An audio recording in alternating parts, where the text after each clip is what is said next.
reminder that HOPE is a nonprofit, nonpartisan organization. That means that we do not endorse during elections or at all, but we do ensure that you have the information that you can be an informed voter. So we very much promote you getting out to vote and getting others to vote. Throughout today's program, you will hear from our Leadership Insight speakers. That's a special portion of the program where we highlight spotlight leaders who share reflections grounded in their lived experience, public service, civic journeys, and personal stories of leadership.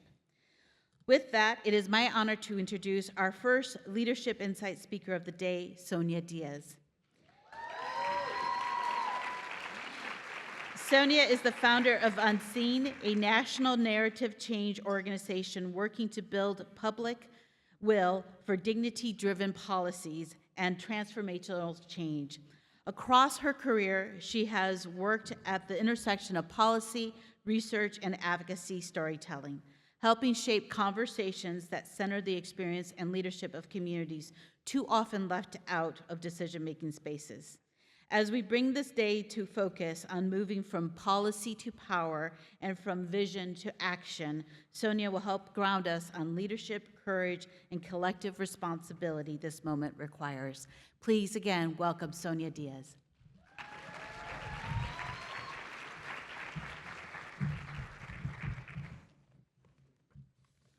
Good morning, everybody. So let's get into it. This year, the United States of America has a birthday, marking 250 years of democracy. Across the country in all 50 states and territories, there will be celebrations. These celebrations tell a neat and tidy story about who we are: free, courageous, exceptional. But we know the truth is a little more complicated. Democracy in this country has never been complete. It's never been complete. And it certainly has not been equal. The story of America is being contested every day in our classrooms, in our news media, in our workplaces, in our courts, and here in our communities. What we are witnessing right now is not just political polarization. It's a narrowing of who belongs, who participates, and who holds the power. For me, democracy has never been a spectator sport. It's not abstract. I'm a proud fourth-generation Chicana. My mom was a farm worker. My dad grew up in East LA working construction sites as a kid. And both were the first in their families to attend college. I grew up in movement spaces, marching for immigrant rights, for workers' justice, and for diversity, during an era of California that included Prop 187 and Proposition 209. Stephen Miller also grew up during this era. These moments shaped how I understood power very early on. So for the high school students in the room, this is essential in your own political context. I saw that government can either expand dignity or deny it. I saw freeways and prisons built in places that didn't have as many trees and had a lot of brown people. I saw educational opportunity determined by a zip code, housing segregation and redlining, and social capital rather than merit. But I also saw something else, and I want you guys to look around, because this is what I saw. I saw communities organizing, building, and creating pathways where none existed. This is called ingenuity. That lesson stays with me, and I invite you to hold it dear. Not just the barriers, but the collective response to them.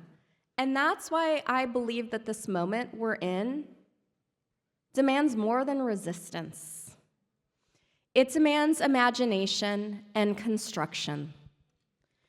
Because what's happening right now is coordinated. Voting rights are being narrowed. Immigration enforcement is eroding due process. Economic systems continue to concentrate wealth while extracting our labor. And surveillance technologies are increasingly shaping access to housing, employment, and opportunity.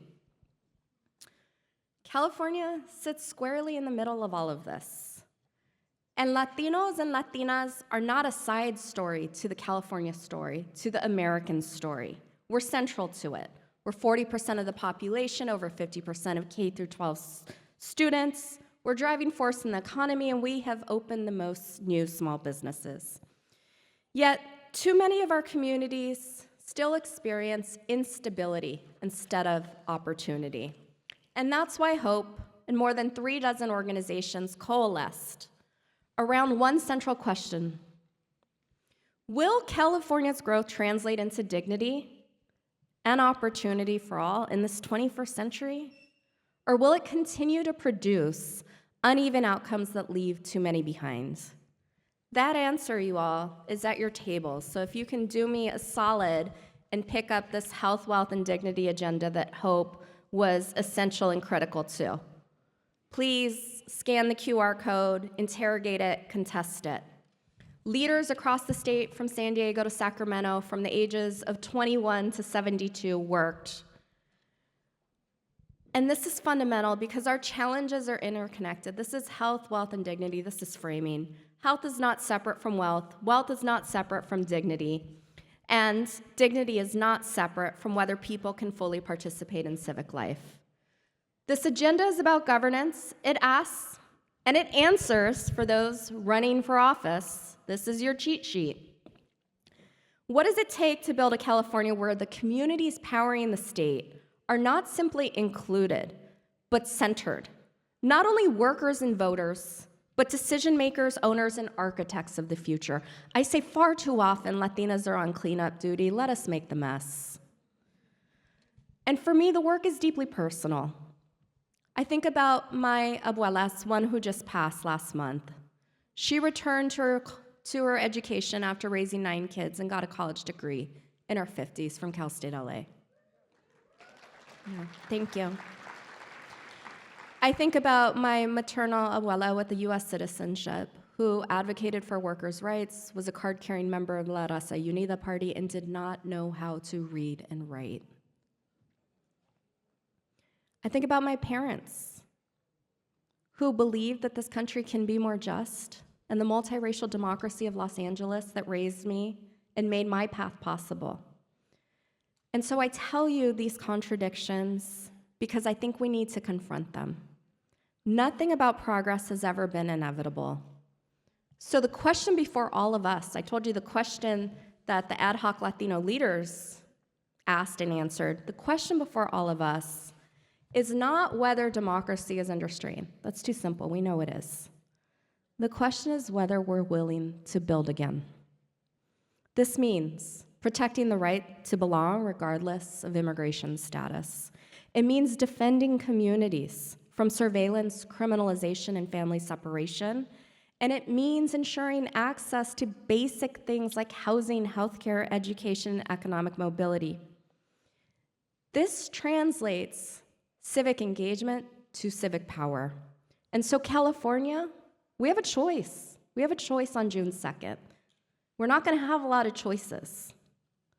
We can continue to manage, right? They want to put Latinas as middle managers. We can continue to manage inequality while adopting to this federal chaos. Or we can lead. We can lead. Who can lead in this room? Who can lead in this room, right? We can lead by building systems that actually reflect the people who power the state. Who powers the state? Exactly, we do. Thank you, table 6. The health, wealth, and dignity agenda is just the beginning. It's a commitment, it's an invitation, and it's a reminder. Democracy is not self-sustaining. It must be built, it must be defended, and it must be rebuilt by every generation. So, as we approach this 250th birthday, many people are going to tell a story about who America has been. But the story I believe that matters most is the one that we are writing now. And so the question before us is simple. Are we willing to build again? Thank you.